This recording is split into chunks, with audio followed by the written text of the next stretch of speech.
farther than me.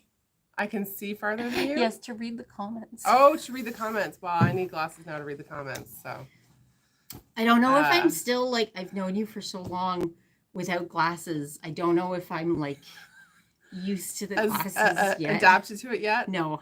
Well, my glasses are the other thing I'm noticing is that my glasses, they're just cheap, like drugstore reading glasses, because that's all I need right now.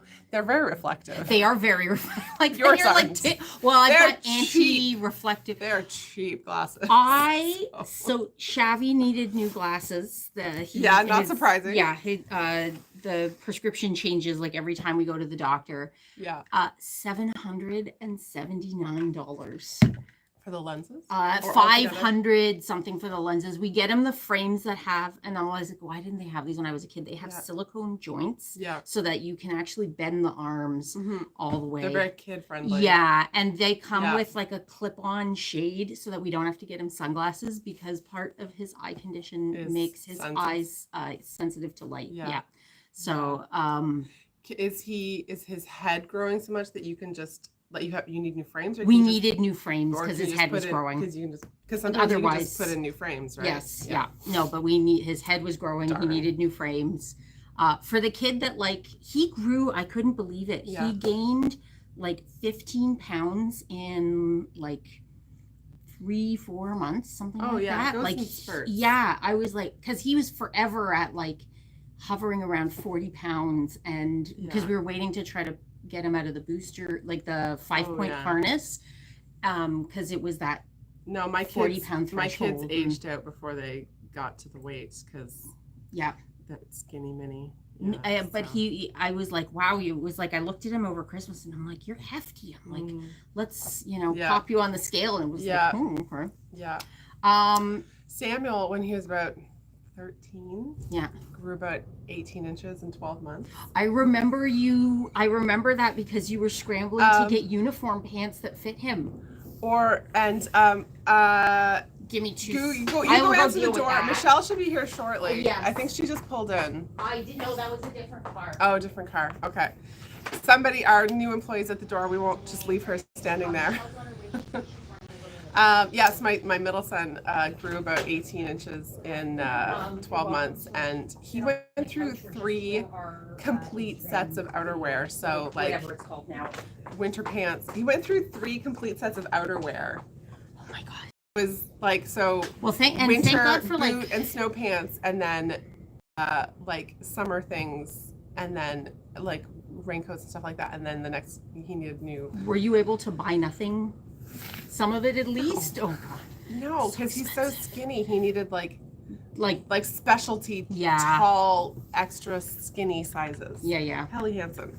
That's when he went into the Helly Hansen, because he's like, I am so sad that West End Kids is gone. I know. Because they were so good. They took the time to actually talk me through snowsuit purchasing, and they always made sure they're like, no, this is the model that should last you 2 years, because Columbia it's got the Columbia ones were great for Nicholas, and those lasted probably 2 or 3 years for him. But we've got some, I think now it's a Finnish brand, and it's got like a line of stitching that you undo, and then it's really cool how they do that. But now we're just Nicholas is into adult sizes, so like his feet are like a men's size 11, I think. Well, and has Sam stopped growing? Sam it's slowed down. Yeah. So he's 19. He's 6'4", men's shoes size 11, and like thighs like tree trunks. He keeps busting out the thighs of his pants. You gotta sashiko them. No. So. Oh my goodness. Yeah, exactly. Anyhow. Okay, so I'm gonna do the talking this my second. I just want to say my second percentile for weight kid. Yes. Turned into a 6'4", 240 pound adult. There's no. I was gonna say Cal was the other way. Cal was like the 98th percentile or something like that. So like huge chunky baby, and is now like this little wisp of a thing. So Healthy babies come in a lot of sizes and shapes. Yep. And as long as they're, is the baby healthy? Exactly. That's the most important thing. Okay, so we're going to talk about color theory because that was the email from this last week, and I'm going to demonstrate with fabric. 2 of the new collections that we got this week, and then I'm going to chat about all of the things that are happening in February. Okay, we're going to have to keep it snappy. We are going to keep it snappy. So this collection is called Pretty Trek. This is it's Sarah Bonaccini, who did the mushrooms, and she did that beautiful leaf fall collection. So like gorgeous, gorgeous earthy, illustrated florals and earthy colors. A little like sketchy, I would say, almost not. Hand drawn. Definitely has a hand drawn vibe. So that's a good word. When the first kind of color that you're, I feel like we should angle this down a bit. Yeah, we can. The first sort of color combination on that wheel we were talking about was complementary colors, which is funny because when you think the complementary colors actually have a very high contrast to them. And but the complementary go together. So things like red and green, and when I think red and green, I think like strong Christmas. But this is red and green, and look at how beautiful those two look together. And with quilting, and even with knitting or whatever, you throw in a neutral, and it becomes another. And sometimes popping it in the middle to break them up, it becomes another story. And that looks like an Italian flag now, but that's a demonstration of complementary colors. So orange and blue, anything that's directly across from each other on that color wheel. And I was saying to you before we got on camera that I need to start carrying one of those wheels with me, because I'm not good at doing more than like sort of a set number of colors that I'm comfortable with. I think we should, Michelle, I need to talk about colors. Getting Michelle to bring them in. We did. Yeah, we did have some before. It's, some people can look at stuff and go like, I know this is going to go right away. And for some people, it becomes a little more practice. Exactly. I do know too that if you are like trying to plan like if you're merchandising, that sort of thing, or doing anything kind of visual, odd numbers of things. So 3, 5, 7 is a good, like if you're gonna have like, if we're gonna do like a display table with like a bunch of patterns. 3 or 5. 3 or 5 is a good number. 2 or 4, it just feels.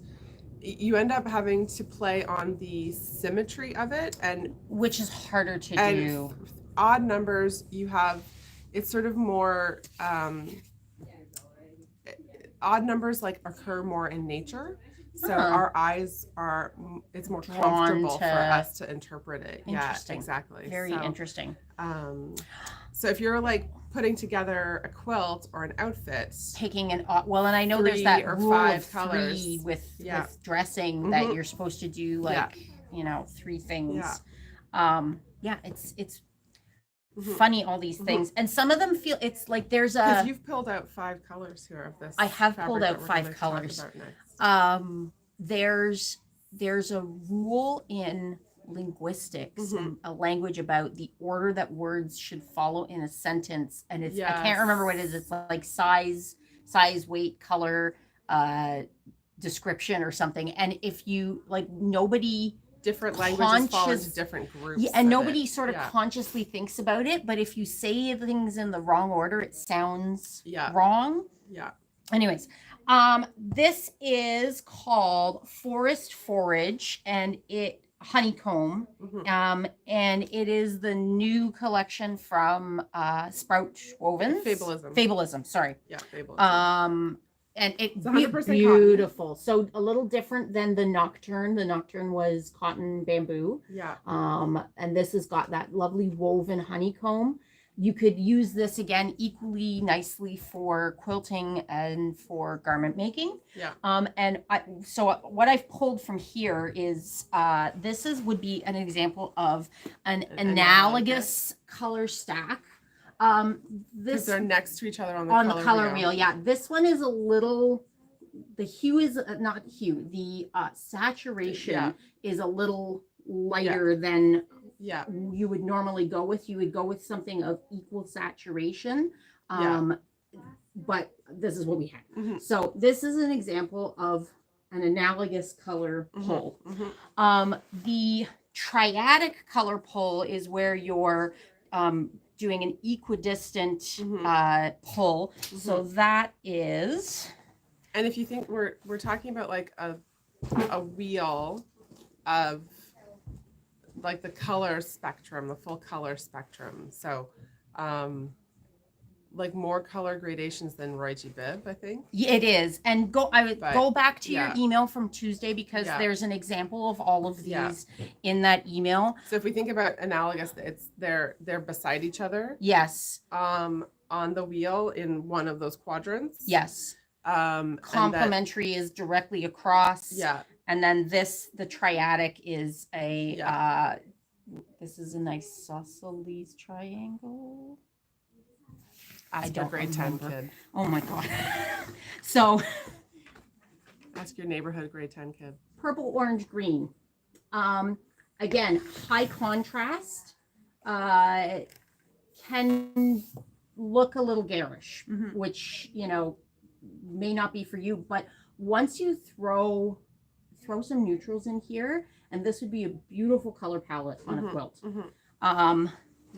And then if we swap out this one for a different color, we get what's called split complementary, which is a skinny triangle. So it's two. So the two of the colors are close together. Two of the colors are more analogous, and then a contrast. Exactly. So it's like you go complementary and then go one to either side of that complementary. So look at that. And again, throw your neutral in there, and you've got a beautiful. This makes me think of mermaids. Yeah. Yeah. Yeah. So that's a little quick demonstration. Yeah. Of those. Well, and another, I think. So you were talking about red and green as complementary colors, and a split complementary. If you were to think about green at the top, and then if you went down to red, and on either side of red, you would have purple and pink. Yeah. Like purple, pink, and green. What's orange actually? Orange and pink, are on either side of. Yeah, but you could also depending on where you sort of put it, yes, right? And it's there's different sort of there's different gradations of that color. Yeah.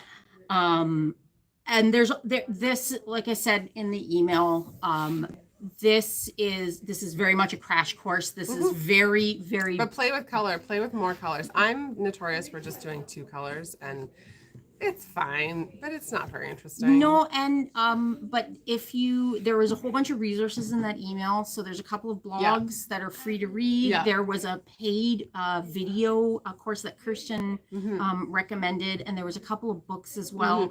And they go deeper into color theory. And there's people who study this. Well, and I saw a while ago an article about choosing yarn. If you're going to hold the yarn double, especially if it's like a mohair and something, right, you can really change the whole tone of the color depending on what your so like this is like a purple. The base color is purple, but then over top there's quite a lot of yellow. And what happens is that it ends up the end color sort of ends leaning a little bit more towards like earthy brown, right? Because purple and yellow is brown.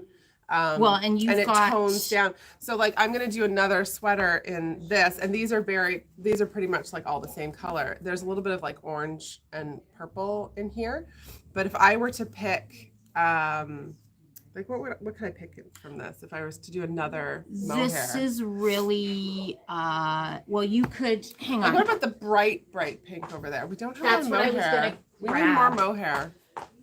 We have a lot of purple mohair up there. We got a lot of purple mohair. Yeah. I'm gonna grab this, and I'm gonna grab Get the this one. yeah, or Well, because this would. because I could put an orange on top of this, and it would look quite nice. Because there's.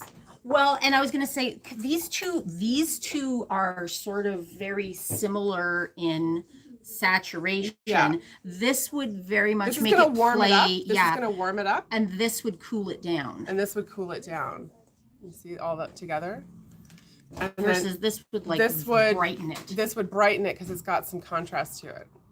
Yeah. So yeah. So color theory can also help with picking yarn, especially if you're Yes. going to be holding double or if you want like a marled effect. Yep. Yeah. Yeah. So. So that is it. This I just want to say. So I got this at Twist this past year. Mm, It's 1,000 meters. that's a lot of mohair. This is 1,000 meters of mohair. I'm gonna be winding this. It's probably gonna take Forever. me 45 minutes. And I was gonna say, and it's gonna all collapse the way mohair does. Oh, on this on Yes. the ball. Yes. It's okay. Our ball winder can hold, like, what is it? Some Oh, number of grams. the ball winder will be fine. Ball winder, but fine. It's just this is the- 125 grams. The mohair. I found the mohair cakes are just like they're like. Oh, I don't do center pull Oh, okay. because then you just end up with the outside, and then the outside just makes a No, mess. it goes poof. No, I do outside. Okay. Yeah. Anyhow. Moving into Events. February is packed. With So events. packed. Go to our website and Mm-hmm. look at the events page because it's got a list of everything. So the first thing that is coming up is next weekend we are having a Valentine's make and take. I can't Mhm. find the little samples. I don't know where they went. But there are two different crafts. Mhm. One, and they're both called like pocket hugs. So you can make them for someone that you love and They're give a little. them. They're a little token. Yeah. They're a little love token. One of them is going to be practicing doing felt embroidery with some quilting cotton. Yeah. Lana said she's got a ton of ribbon at home that she's going to Cute. bring to sort of zhuzh them Cute. up a little. And then for the kids, they're going to do a yarn wrapped Wrapping. cardboard heart. Cardboard heart. Kids Yeah. love wrapping string around cardboard. Yeah. I like. Are we gonna do So much. any amount of gluing to ensure that yarn stays wrapped and kids stay happy? I think I have to look at what Lana has written Okay. up, but I think so. Okay. Good. So she's Good. she's taken over Cool. that project. Amazing. I Love said, it. "Hey, can you do this?" And she said, "Yep, I've got it." And she's been she sending does. me resources. So Yeah, there's pictures Um, somewhere. Have we sent out an email about that? it's we've in the done social email, media it's about it. social media, Looks it's super on the cute. website. That's super So good. So that is when? next weekend, Saturday 10th? and Sunday, the 10th 10th, and and 11th. And it starts half an hour after the store opens. Okay. To give people time to set up So it here. starts at 11:30 and 12:30. Yeah. Mhm. So that's that. The next thing that happens is this Yes. Uh, color work color work knit along starts on the 20th. on YouTube. Yes, on YouTube. I After really I need to take finish this. my my sagebrush sew along. Yeah. So Emily and Caitlin are going to be going through this. As a person who has long admired color work I and know. did my I need to take first this. color work this past winter, Yeah. it's easier than you think it is. And what weight is this? This is a DK. DK. So Yeah. if you've got skeins from our subscription last year, This would kick it work. around like I do. Yep. We could. You could do that. Mhm. This is Tosh DK. Yep. But you could use the Mota. Mm-hmm. Or I think she said You could use Plied. the Ply Lucky Tweed too. It wouldn't be Mhm. too heavy. So it's DK or worsted. Yeah. Emily's pretty good at both Emily This and would be Caitlin. fun too to play with color theory. 100. Well, and that's what she's going to talk Yeah. more about color theory Yeah. and yarn and about how you 'Cause produce. a lot of times a with things high like this, you contrast. want contrast. Exactly. Yeah. Exactly. So there is that.